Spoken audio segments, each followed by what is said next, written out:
My breach with Islam started as far back as I could discern things. More to the point, I never embraced Islam in the first place, although I was born and raised in a Muslim family.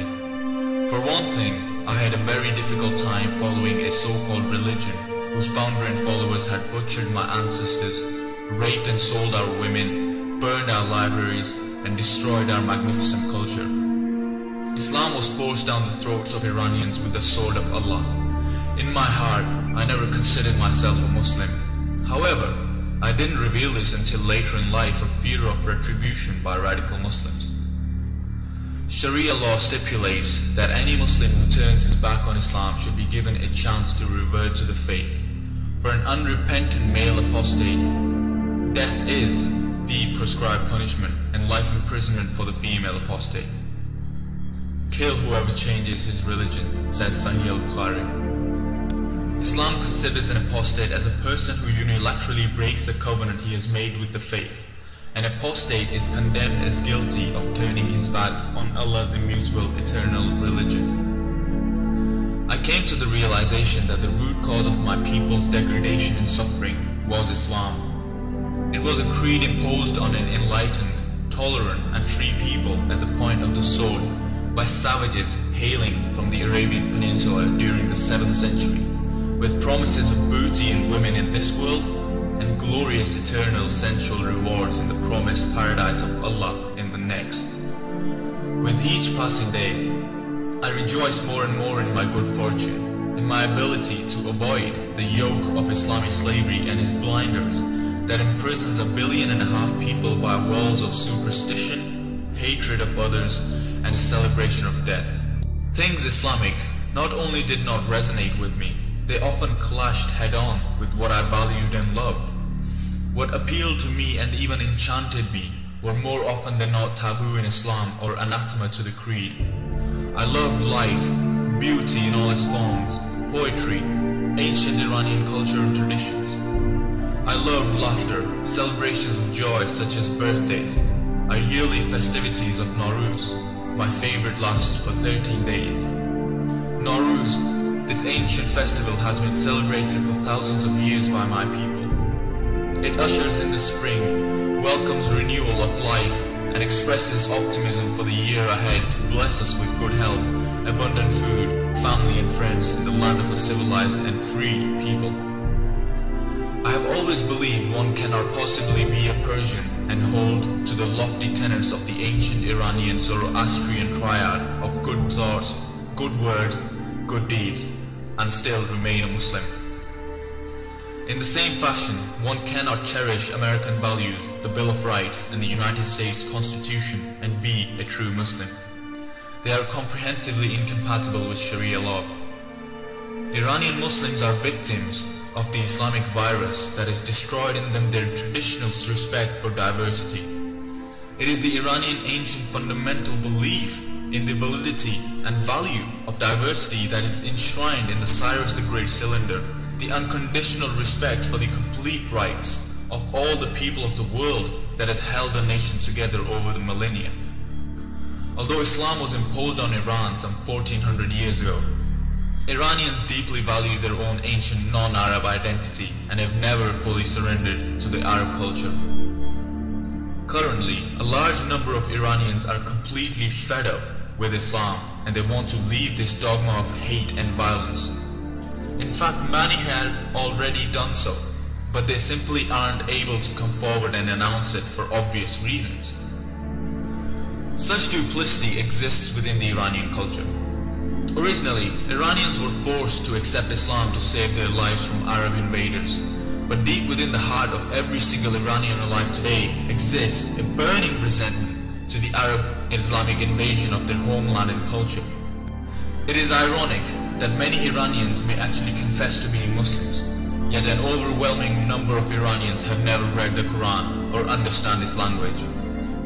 The events in history have toughened present-day Iranians. They have become great pretenders. But the totality of 1400 years of Islamic barbarity and savagery must end. We no longer need to pretend that we are practicing Muslims, when in fact we are not. Realistically speaking, there is perhaps 10 to 15% of the population that continues to support the clerical system in varying degrees. Many in this group are government employees, mullahs, and hired thugs such as the Basiji. Also, the regime has some backers among the poor, the less educated, and the deeply religious. Yet the alienation from the regime and Islam spans the entire spectrum of the Iranian society, with the intelligentsia and the university students leading the determined opposition to end Islamic rule.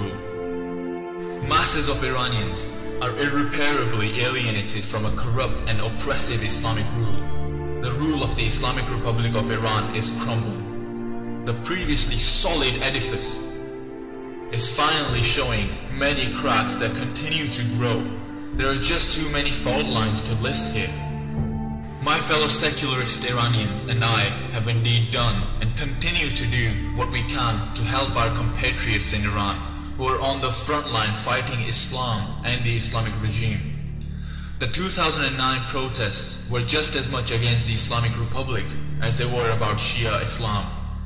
In fact, much of it was against Islam itself. People have experienced what a primitive and defective system of belief Islam is and aim to abandon it for good. Many will still hang on to it to some extent for some time. Yet, a great many would simply leave Islam and even actively oppose it. There are still those who foolishly claim that Muhammad was a messenger from God and the Quran is a divinely revealed book. My suggestion is that they use their intellect and read the Quran fully for themselves without the assumption that the book is the literal word of God and that Muhammad was their messenger. Without this assumption as their starting point, they will find better than 90% of the book is about violence, threats of hell, exclusion of people, and the like. What kind of God could dictate things like that, what you find in the Quran? It took Muhammad 20 years to reveal this hodgepodge book that reads more like expressions of a delusional individual with multiple personality disorder. I bemoan the plight of my native land and the people who have suffered and continue to suffer under Islam. Without Islam, there wouldn't be any Muslims to hoist the banner of hate and violence against non-Muslims. A few claim that Islam has done some good in the past. Well, that's debatable. There are those who are equally convinced that Islam has inflicted a great deal of suffering on others from its inception to the present. What we all must agree on is that Islam and its Sharia laws, at the very least, do not fit in today's world. Islam is a creed of an ignorant people in a primitive and barbaric age. It is fixed in time and place. It harbors the ambition of taking the 21st century world back 14 centuries and ruling it by its dogma of violence, intolerance, injustice, and death.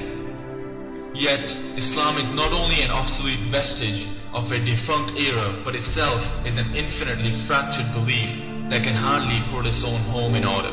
The numerous Islamic sects are at each other's throats. Subsects and schools despise each other as much as they hate non-Muslims. Hatred, not love, drives Islam. I'm not against Muslims. I'm not against Muslims. I condemn Islam with all its derivatives and those who support and promote it. Regrettably, Islam cannot be reformed. Keep in mind that Islam claims it is the perfect eternal faith for mankind. Splits have occurred and will continue to occur in Islam. Yet, reformation has not happened in nearly 1400 years and is not going to happen. Islam is carved in granite, just the way it is, no change. Allah's book is sealed. In the monumental task of dealing with Islam and its variations, every individual, group and government must combine their resources and energies to prevail.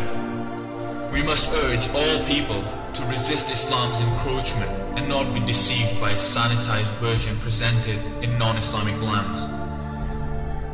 The destiny of civilized life hangs in the balance. Shrinking of this responsibility would be an unpardonable act of every enlightened human being and organization that values human liberty and dignity.